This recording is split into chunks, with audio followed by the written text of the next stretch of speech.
Merci. Nous applaudissons pour le Seigneur.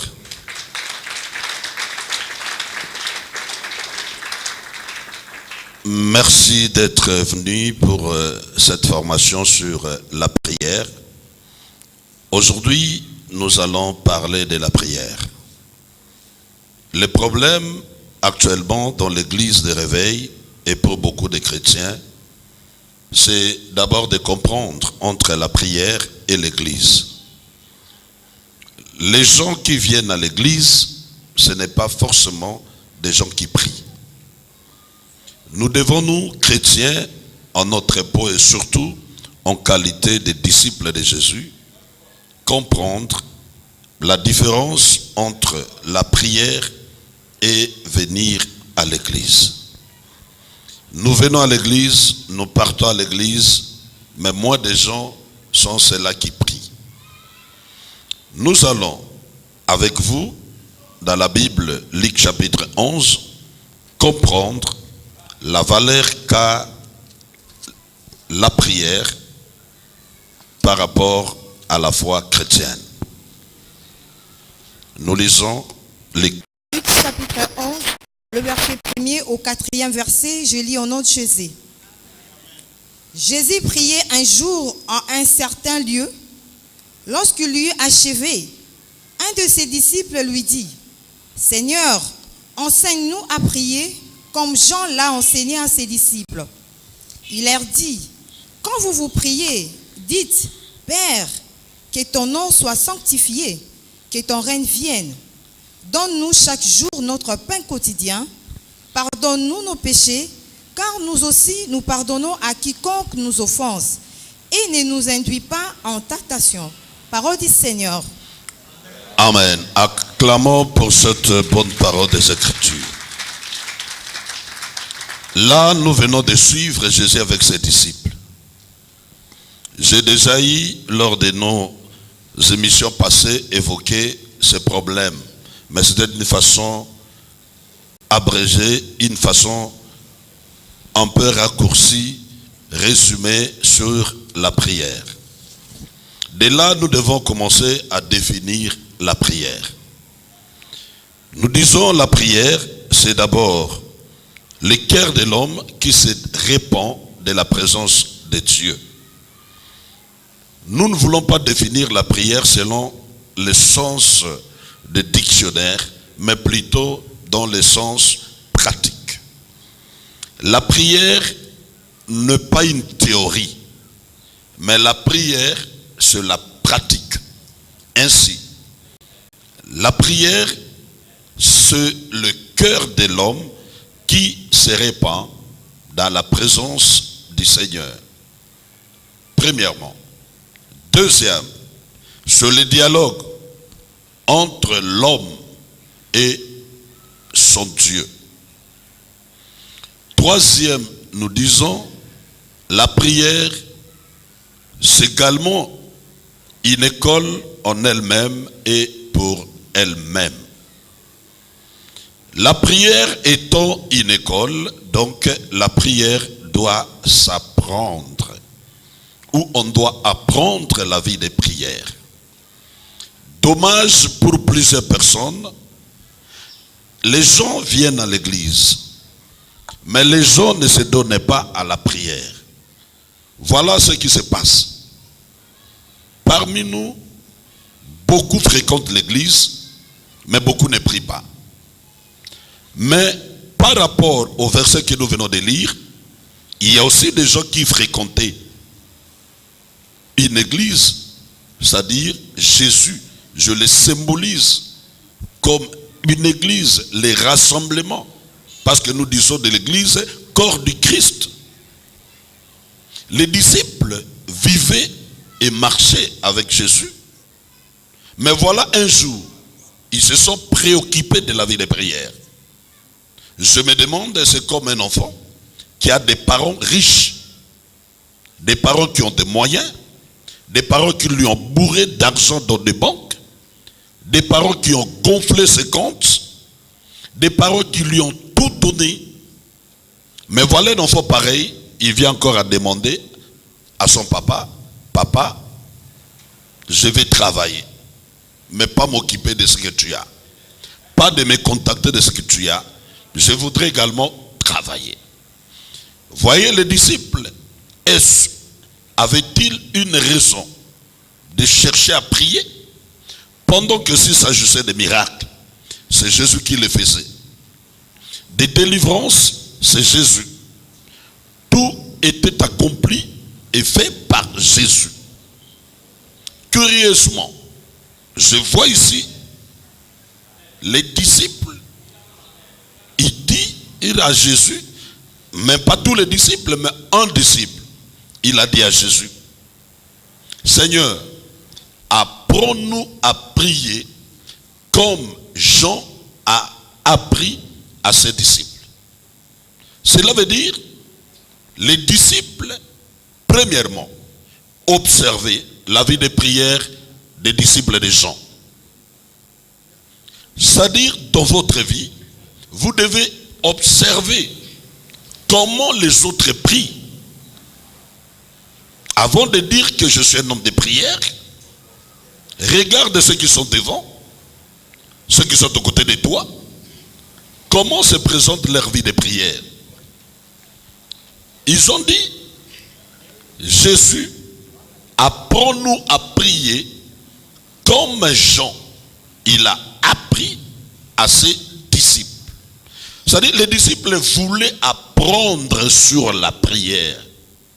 La prière, bien qu'étant un art pratique, mais ça demande d'apprendre à prier. C'est-à-dire, la prière est une vie évolutive. On ne peut pas rester stagnant, le même, au même niveau dans sa vie de prière. Vous devez développer votre vie de prière. Vous devez monter dans votre vie de prière. Étant disciple de Jésus, étant homme de Dieu, passer une étape à une autre, comme dans une école. Parce que c'est là qu'on apprend. Vous êtes en première, vous montez en deuxième, vous allez en troisième, et puis en cinquième. Les chrétiens n'évoluent pas souvent trop dans ce domaine de la prière. Vous voyez, depuis que quelqu'un commence à servir le Seigneur, depuis que quelqu'un est en Christ, s'il faut prier, il va prier qu'une heure du temps, 30 minutes, 20 minutes. Il ne fait pas trop attention sur sa vie de prière. Mais également, les gens confondent aller à l'église et prier. Beaucoup de chrétiens, beaucoup de serviteurs prêchent, mais ne prient pas. Il peut se donner le temps à préparer son sermon, mais il n'a pas pris le temps pour la prière. Nous disons, un serviteur qui a pris du temps, un serviteur qui prêche, mais qui n'a pas prié, il est comme un serviteur qui a commis du péché, mais il a prêché. Tu prêches sans prier, c'est commettre le péché et prêcher. La force nous vient de la prière. que ce soit les chrétiens ou les serviteurs de Dieu, nous devons comprendre qu'est-ce que Dieu veut de la prière. Les désirs de Dieu pour la prière. Nous avons plusieurs désirs. Si Dieu demande à ses enfants de prier, parce qu'une fois, Jésus a demandé à ses disciples, ne pouvez-vous pas prier ne fût-ce qu'une heure du temps? C'est-à-dire qu'il avait besoin, ce désir pour les disciples de prier. Pourquoi est-ce que nous devons prier?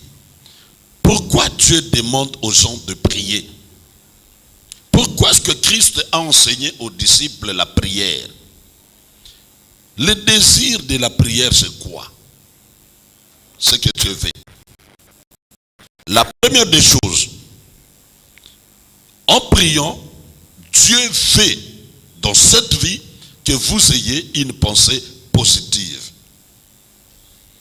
Beaucoup de gens dans la prière, ils ont une pensée négative. Mais nous devons avoir une pensée positive. En priant, c'est-à-dire, il ne faut pas être pessimiste, sois optimiste. Pourquoi? Parce que je m'adresse à mon Père. Je m'adresse à celui qui m'a créé. Je m'adresse à celui qui m'a appelé. Je m'adresse à l'homme qui a accepté de me prendre en charge. Je m'adresse à un homme qui ne ment jamais. Je m'adresse à un homme qui ne change jamais. Je m'adresse à un homme qui aime respecter sa parole. Au début de tout cela, en priant, le chrétien doit être positif dans la prière. Deuxième, si Dieu demande aux gens de prier et que si nous prions, ce que Dieu veut de nous, ce que Dieu attend de nous, les désirs de Dieu en te voyant prier et que tu puisses évoluer dans ta vie de prière. Tu dois évoluer dans ta vie de prière. La vie de prière, je disais tantôt qu'elle était évolutive. Vous devez progresser dans cette vie de prière. Troisième, Dieu nous permet, ou dans la prière, il nous pousse à la prière. Il veut que nous prions. Pourquoi? Pour que nous voyions sa main. Pour qu'il vienne intervenir dans nos problèmes, dans nos ministères. Les gens qui ne prient pas n'appellent pas au secours à Dieu. Voyez-vous?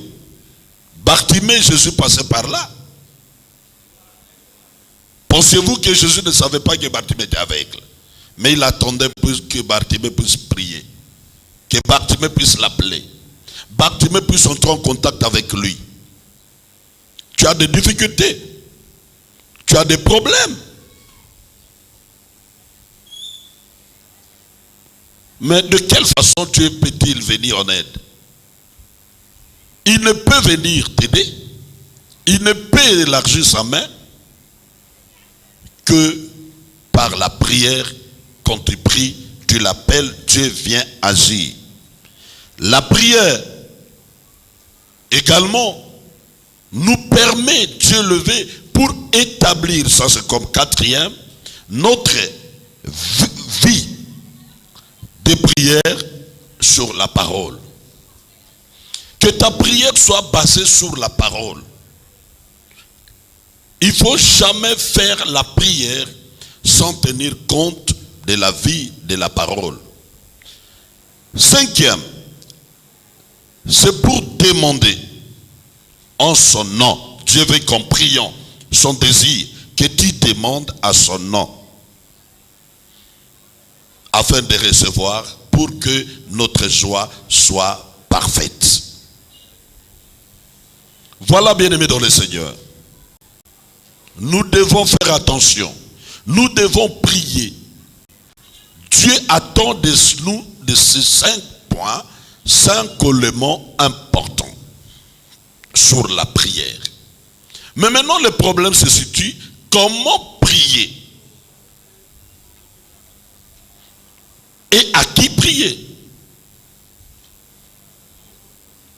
C'est l'élément le plus important. Il y a des gens qui pensent qu'on ne peut pas enseigner sur la prière. Il y a des gens qui pensent que la prière, ça c'est une autre chose. Mais ici, les disciples avaient besoin d'apprendre la prière. À l'église aujourd'hui, beaucoup de chrétiens et de disciples n'apprennent pas de la prière. Les gens ne s'intéressent pas de la prière. Remarquez dans nos églises, les gens ne viennent que pour trouver des solutions. Mais ils ne sont pas préoccupés comment parler à Dieu. C'est difficile de voir un chrétien, de voir un disciple qui essaye de comprendre la vie de prière. Tout le monde vient seulement, j'ai besoin de l'affectation. J'ai besoin que Dieu commence à m'utiliser. Mais il ne demande pas, j'ai aussi besoin de monter en puissance dans la vie de prière. Je vais développer ma vie de prière. D'entrée, j'avais dit, il y a une différence entre la vie de prière et venir à l'église. Tu peux venir à l'église. Sans cette vie de prière, tu es zéro, tu es nul. Intéresse-toi à ta vie de prière. Préoccupe-toi de la vie de prière. Tu dois comprendre à évoluer la vie de prière et ce que Dieu veut de ça. C'est vraiment important pour le chrétien, les disciples et aussi pour un serviteur de Dieu. Et ce que Dieu veut, comment prier comme les disciples ont demandé, il a donné selon les chapitres 11 de Luc un modèle. Mais pour nous, premièrement, on doit prier à Dieu le Père. Nous devons prier à Dieu. C'est vers Dieu qu'on doit adresser nos prières. Jésus est venu pour nous montrer le Père. Pour nous, il viendra aussi pour nous conduire vers le Père. C'est-à-dire, toute la vie, c'est pour le Père. Celui qui produit, celui qui donne. Voilà, Dieu veut que nous prions à lui. Il y a des religions où on prie, on s'adresse à quelqu'un. Qu'il prie, s'adresse à une divinité. On te demande, va parler à cette statue. Adresse-toi à cette statue. Tout ce que tu as besoin sera exaucé. Parle-lui. Parle à ce truc. Parle à un saint. Parle au nom de tel, je ne citerai pas. Nous savons. Il y a des gens qui prient au nom de X. Applaudissons pour Jésus. Vous devez adresser vos prières à Dieu. Beaucoup de Bantous adressent même leurs prières à leurs ancêtres. Ils partent dans le cimetière. Ils partent dans le tombeau. Maman, toi tu es parti. On a vu des choses même lors des enterrements. Nous sommes restés seuls. Papa, pense à nous. Viens. Reviens. Prends celui qui t'a tué. Ne nous laisse pas. Tu t'adresses à un mort. La Bible dit, l'homme ne s'adressera-t-il pas à Dieu? Comment donc l'homme doit s'adresser à un bois au détriment de Dieu? Ça ne se fait pas. Quand tu as une père, n'ose jamais parler au nom tel, au nom d'un saint, au nom d'une divinité. Ça c'est l'égarement. Ce n'est pas la saine doctrine. Ce n'est pas le christianisme authentique. Au christianisme authentique, on s'adresse à Dieu. On parle à Dieu. Lorsqu'on veut s'adresser à quelqu'un d'autre, Ça, ce n'est pas le christianisme authentique. C'est de la magie. Et c'est ça l'égarement, la perdition. Tu ne dois pas le faire. Tu dois adresser tes prières à Dieu le Père. C'est celui ton responsable numéro 1. C'est celui qui t'a appelé. Et il n'y a que lui qui peut écouter tes prières. Amen. Deuxième chose. Par qui adresser la prière? Premièrement, j'avais dit à qui adresser nos prières. Nous allons parler à qui? Et je l'ai dit, à Dieu. Mais maintenant la deuxième. Par qui adresser la prière? C'est-à-dire le moyen par lequel amener nos prières. La réponse sera par Jésus. La prière ne se fait que par Jésus pour Dieu. La Bible dit il n'y a pas un autre nom qui nous a été donné par lequel nous devons être sauvés. Seulement le nom de Jésus. Pas au nom de quelqu'un d'autre pour la saine doctrine. Nous devons prier au nom de Jésus. Pourquoi? Jésus c'est notre avocat. Jésus c'est notre... Premièrement, Jésus c'est notre avocat. Deuxième, Jésus c'est notre pont avec Dieu. Jésus c'est le moyen de transmission pour arriver jusqu'à Dieu. Et la Bible dit, dans Jean chapitre 14, verset 13, tout ce que vous demanderez en mon nom, cela vous sera accordé. Afin que le Père soit glorifié dans le Fils. La prière doit se faire au nom, la prière doit se faire au nom de, la prière se fera au nom de Jésus. Pourquoi? Pour que le Père soit glorifié. C'est-à-dire, une autre prière, ou toute prière qui ne se fait pas au nom de Jésus, ne glorifie pas le Père. C'est comme pour dire, toute bénédiction pour un chrétien, pour un serviteur de Dieu, qui arrive sans Jésus, n'est pas une bénédiction qui agrée le Seigneur. Tu peux être millionnaire, tu peux gagner tout. C'est pourquoi la Bible dit, que servira-t-il à un homme de gagner tout et de perdre sa vie? Il n'y a pas d'importance. Priez au nom de Jésus pour que Dieu soit glorifié. La Bible dit, faites toutes choses pour la gloire de Dieu. C'était le troisième point, ok? Quatrième point pour la prière. Je vais dire, quand prier, c'est toujours dans le même sens de la prière. Quand est-ce qu'il faut prier? Il n'y a pas un temps déterminé pour prier. Il n'y a pas de bon ou de mauvais moment de prière. Tu peux prier le matin, tu peux prier le jour, tu peux prier la nuit, tu peux prier n'importe comment. À tout moment, tu peux prier.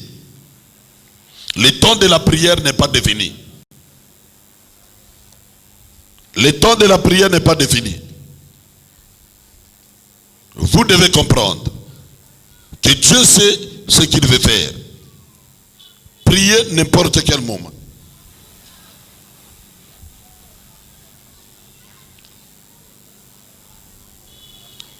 Prie à n'importe quel moment.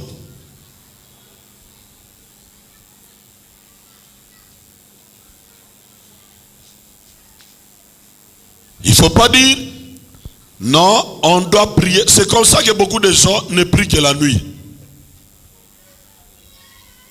Beaucoup de gens ne prient que la nuit. Ils ne prient pas le jour. Ils disent c'est la nuit que je dois prier. Et il y a d'autres qui, oh non, moi je prie qu'à minuit. Dans le temps, moi je me rappelle lorsqu'on faisait des veillées de prière, lorsque vous êtes là, on attend minuit. On vous réveille à minuit pour prier. Oh non, il faut commencer à minuit parce que les sorciers commencent à opérer la nuit. Mais bien aimé, un sorcier c'est un humain. Il sait que vous avez un programme de prière à minuit. Les sorciers ont la connaissance et lui peut opérer avant. L'heure de la prière n'est pas donnée. Je vous dis même des jeûnes. Tu peux commencer ton jeûne à 12 heures. Bon, en fait, nous avons une mentalité tellement de conviction qui a gagné le cœur des gens à la place de la révélation. Bon, disons l'exemple. Bibliquement, où est-ce qu'on a dit qu'il faut prier, commencer le jeûne à minuit? Il n'y en a pas. Donc, moi je peux manger à 6 heures, je mange à 8 heures, je mange à 10 heures. Avant 12 heures, je dis, bon, maintenant à 12 heures, je commence mon jeûne. Jusqu'à 18 heures, je ne mange pas. La nuit, je ne mange pas. Demain matin, 6 heures, je ne mange pas. Je vais manger encore les 12 heures suivantes. Par rapport à celui aussi qui a arrêté de manger à minuit et il va manger à 18 heures. On est pareil. Ce sont nos convictions que nous avions érigées, soi-disant sainte doctrine. La prière ne doit pas se faire que la nuit. La prière ne doit pas se faire qu'avant de dormir. Tu peux faire ta prière à 1 heure, à 2 heures. Il n'y a pas de temps. C'est pourquoi nous disons sans saison. Ça dit même maintenant quelqu'un peut croire en Jésus. Maintenant quelqu'un peut prier. Le jour quelqu'un peut prier. Ça c'était le troisième point. Quatrième, la prière. Dieu le veut parce que aussi c'est le temps de l'écouter. La prière c'est le temps d'écouter Dieu. Quelqu'un va me dire, mais la prière c'est pour parler à Dieu. Effectivement. Lorsqu'on fait une relation, on est en relation, je veux dire en communication avec quelqu'un, cela veut dire tu dois aussi l'écouter. Sinon tu monologues, tu parles seul. En quelque sorte, Dieu veut qu'on s'approche de la prière, qu'un serviteur prie, qu'un chrétien prie, pour aussi écouter le Seigneur. Les directives, tout ce que Dieu veut de toi, il va les donner par la prière. Dieu attend de toi dans la prière. Dommage que beaucoup de gens dans la prière, ils ne sortent pas avec le message de Dieu. Bon, Dieu a dit ça, regarde ce que j'ai reçu dans la prière. En fait, quand on prie, on doit sortir avec un certain, ainsi dit le Seigneur. Voilà la prière comme Dieu présente le désir. Vous devez aussi dans la prière éviter de faire l'impression aux gens. Notez, 5e, l'impression. Je vais dire, en priant, et on éviter de donner l'impression ou de se faire remarquer que moi je suis un homme de prière, moi je suis ceci. La prière est une vie normale, une vie de toi, une vie individuelle. Moi on m'a formé dans la prière comme ça. Je suis là, je peux être avec toi. 1 heure du temps en train de parler, même suivre les enfants, mais je suis en prière sans que tu le saches. Je prie sans que tu le saches. La prière, ce n'est pas quelque chose seulement d'ouvrir la bouche. Seigneur, Seigneur. On m'avait moi préparé comme intercesseur. J'étais commandant d'intercession dans notre église. J'étais encore frère. Et là, j'avais la responsabilité d'organiser des croisades. Tout était, la spiritualité était entre mes mains, dans le sens de la prière. Alors, mes intercesseurs, je les avais formés. De quelle façon? Je leur disais, vous devez prier, debout ou à genoux, même assis, sans remuer le lèvre. Et des fois, on regarde un film, mais nous sommes en train de prier. Nous avons des endroits. Par exemple, vous êtes devant un président de la République. Il y a un problème, vous entrez dans un métro, vous entrez dans un train, dans l'avion. Vous allez commencer à dire, au nom de Jésus. C'est comme ça que beaucoup de gens ont des problèmes avec des voisins, les problèmes de tapage nocturne. Au nom de Jésus, au nom de Jésus. Oui, il nous est demandé de prier à haute voix, mais ce n'est pas la seule demande. On peut aussi prier à partir de son cœur, sans remuer la bouche, sans faire un signe, montrer aux gens ou à quelqu'un que je suis en prière. Donc, en étant à genoux, mais dans son cœur.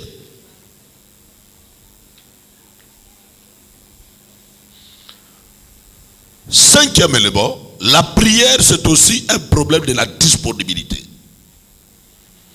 Un homme indisponible, c'est un homme qui ne prie pas. Pourquoi? La prière demande la concentration. La concentration demande du temps. Demande une disponibilité. La disponibilité physique, la disponibilité de l'esprit. Parce que le corps qui prie doit être à genoux. Et cela demande une disponibilité de l'esprit. Un corps, un humain qui prie, peut-être il doit élever le main. Peut-être il doit aussi élever la voix. Mais lorsqu'on n'est pas disponible, ça dit on n'est pas prêt à prier, il n'y a rien. Nous devons le faire. Nous devons être prêts pour la prière. Nous devons penser à cela. Lorsqu'il n'y a pas de disponibilité, rien ne peut se faire. Soyons disponibles. Ne présentons pas trop d'excuses sous la prière. Ne regardons pas les autres sous la prière. Soyons sages. Dieu veut de cela. Beaucoup de gens sont prêts à aller à l'église. Beaucoup de gens sont prêts à aller au stade, au cinéma, à visiter les voisins. Mais ils ne sont pas prêts à rester à genoux devant le Seigneur. Sixième, la prière, c'est tourner les yeux vers le Seigneur, vers l'invisible.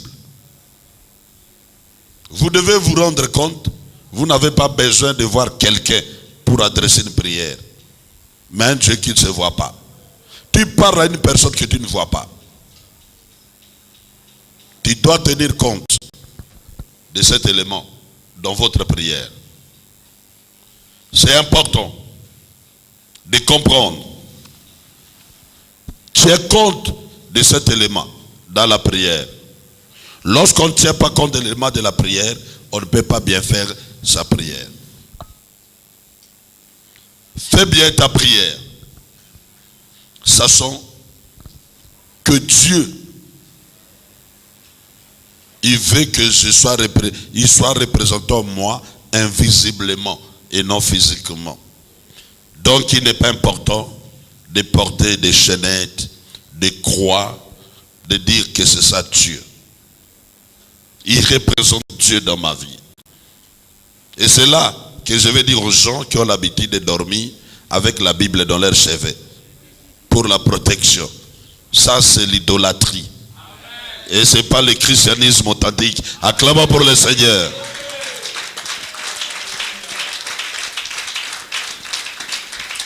Le Seigneur est dans mon esprit. Maintenant nous entrons dans un autre point. Les étapes de la prière. Notez les étapes de la prière. Première étape de la prière, c'est la louange. Donc d'entrer, la prière ce n'est pas demandé. La prière ce n'est pas demandé d'entrer, c'est glorifier le Seigneur. Adorer le Seigneur. pour ses bienfaits. Parmi les bienfaits du Seigneur, c'est d'abord de m'avoir fait un homme. Et pour les autres, c'est de t'avoir fait une femme. Deuxième, c'est d'abord le souffle de vie que nous avons. On n'attend pas 10 choses pour reconnaître le bienfait de quelqu'un. Mais le peu que nous avons, apprenons à lui rendre grâce et gloire. Dieu nous veut, Dieu nous veut, Dieu nous veut, Dieu nous veut. Et nous devons d'abord louer le Seigneur. Applaudissons pour le Seigneur. Poussons même les cris de joie pour le Seigneur. Voilà ce que Dieu veut de vous. C'est la louange. La louange. Amen. La louange. Adorer le Seigneur. Élever Jésus. Les voir au-dessus. Amen. Les voir au-dessus de tout.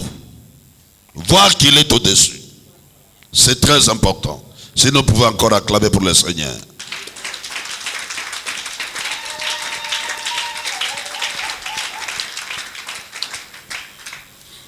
Deuxième étape de la prière, c'est aussi la confession du péché. N'oubliez jamais ça. Nous venons pour l'adorer, reconnaître qu'il est Dieu et aussi confesser nos péchés. Confesser qu'il est le Seigneur, qu'il est notre papa, qu'il est notre force. Dieu est au-dessus de tout. Il est saint. S'approcher d'une personne pareille, il faudrait se préparer. Je crois lorsque vous avez rendez-vous avec une grande personnalité, on doit se préparer. Parmi les choses, on prépare son physique, son habillement. On doit préparer cela. Sa propreté physique. On doit tenir compte de cela. Pour nous maintenant, comme Dieu, ou Dieu étant l'être invisible, spirituel, supérieur, nous devons nous préparer spirituellement. En se purifiant, en nous lavant par le sang de Jésus, en écartant le péché. Et cela est très important. Vous devez confesser le péché. La Bible déclare que nous brochons tantôt d'une manière, tantôt d'une autre. Mais l'homme ne prend point garde. Et celui qui dira qu'il n'a pas de péché se fait pour un menteur. Un bon chrétien, il est celui qui s'excuse devant le Seigneur à chaque instant. Seigneur, pardonne-moi. C'est comme ça qu'on parle de Job, d'un homme prospère. C'est comme ça qu'on parle de Job, d'un homme élevé. La Bible déclare que Job, chaque fois, il offrait à Dieu pour le péché, soit de lui ou de ses enfants. Il dit, je ne sais pas, peut-être en faisant cela. Même pour venir ici, il y a ceux qui ont prêté le transport. Et peut-être, dans le transport, tu t'es chamaillé. Même en route, nous qui roulons des fois, il y a des bouchons, il y a quelqu'un, et il vous bascule. Il vous cogne, vous êtes obligé de parler, tout ça. Nous avons l'habitude d'échanger, de confesser. Un bon chrétien, un bon serviteur, un bon disciple, c'est celui aussi qui a la culture de confesser. Mais comment confesser sans demander pardon? Il y a des gens qui n'ont pas cette culture de dire pardon, s'il vous plaît, excusez. Sont des vocabulaires qui doivent sortir chaque fois chez un véritable enfant de Dieu. Troisième maintenant, c'est demander. Tu ne viens pas directement, Seigneur, c'est ça le problème. Seigneur, donne-moi, regarde, apprends d'abord à remercier le Seigneur, à le glorifier, à le sanctifier et à se sanctifier. Après, présente ta demande à Dieu. Matthieu 7,7 dit, demandez, il vous sera donné. Mais à qui on peut donner? C'est à celui qui te reconnaît, qui reconnaît ton leadership. On ne peut pas donner à un mauvais enfant, un enfant méchant, qui ne te respecte pas même à la maison, qui ne sait pas t'honorer. La première façon d'honorer Dieu, c'est en parole, de reconnaître qu'il existe. La deuxième façon, et la première façon d'honorer Dieu, c'est de reconnaître qu'il existe. Cela se passe par la louange et l'adoration. La deuxième façon d'honorer quelqu'un, c'est par son comportement. De ne pas faire de mauvaises choses en sa présence. Et cela se passe par la confession. Le fait de confesser, ça veut dire que tu cherches à plaire à Dieu. C'est déjà une confession. Et tu es en train d'honorer Dieu. Amen. Acclamons pour le Seigneur. Quatrième, pour la prière, comme quatrième étape, ayez la culture de la reconnaissance. De dire merci Jésus. Merci Jésus. Ayez la culture de la reconnaissance, dire merci Jésus. C'est très important de le dire. Merci Jésus. Si on n'apprend pas à dire merci Jésus, ce n'est pas une bonne chose. Donc, c'est important de dire merci Jésus. Vous demandez à Dieu. Et après, merci Jésus. Mais dans la demande, il y a plusieurs choses qu'on peut demander. Il n'y a pas que l'argent. Il n'y a pas que le travail. C'est là le piège. On demande tout. Tout, je dis bien. Par rapport à ton discipline. Tu peux demander le travail, tu peux demander l'argent, le mariage, la maternité, mais également, tu peux demander le Saint-Esprit.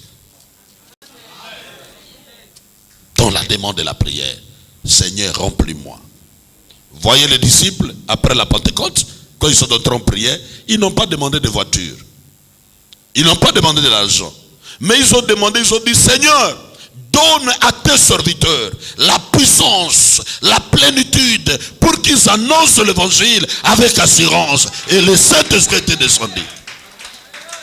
La Bible dit, méchants que vous êtes, vous savez donner de bonnes choses à vos enfants. Combien moi, le Seigneur, à plus forte raison, qui est le papa au-dessus de tout, si vous me demandiez le Saint-Esprit et que je ne puisse pas vous donner, tu dois demander le Saint-Esprit. Là, je sens encore d'autres choses m'arriver. Je vais donner des techniques dans la prière pour la demande du Saint-Esprit. Tu sens que tu tombes toujours d'un péché que tu ne veux pas. Tu sens que tu as un problème. Tu essaies de chercher la solution.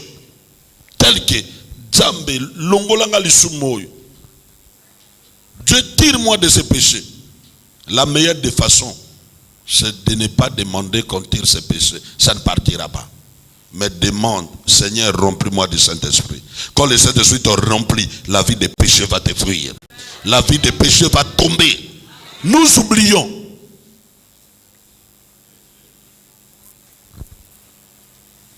Le Saint-Esprit, quand il t'habite, tu demandes à Dieu le Saint-Esprit. Tu es rempli du Saint-Esprit, certaines choses vont te quitter sans que tu fasses la prière. Amen. Amen. Amen. Donc, demandez le Saint-Esprit. Et c'est comme ça dans nos services. Si vous le suivez bien, vous voyez la puissance spirituelle. Le Saint-Esprit en train d'agir. Les gens sont remplis du Saint-Esprit. Le Saint-Esprit visite deux personnes sous son onction. Il y a la grâce de Dieu qui descend. des ouvertures. Vous voyez qu'on ne demande pas la guérison. Mais nous avions prié. Nous demandons le Saint-Esprit. Et quand le Saint-Esprit descend, il remplit des gens, il y a des témoignages. Il y a des délivrances. Il y a des guérisons. Nous allons suivre les images pour comprendre que tel que vous êtes là, si vous priez, vous demandez le Saint-Esprit, ne demandez pas la guérison. Le Saint-Esprit en venant, il va te guérir. Le Saint-Esprit en agissant, il va te délivrer. Le Saint-Esprit en agissant, il va te bénir. Suivons ces images.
Maono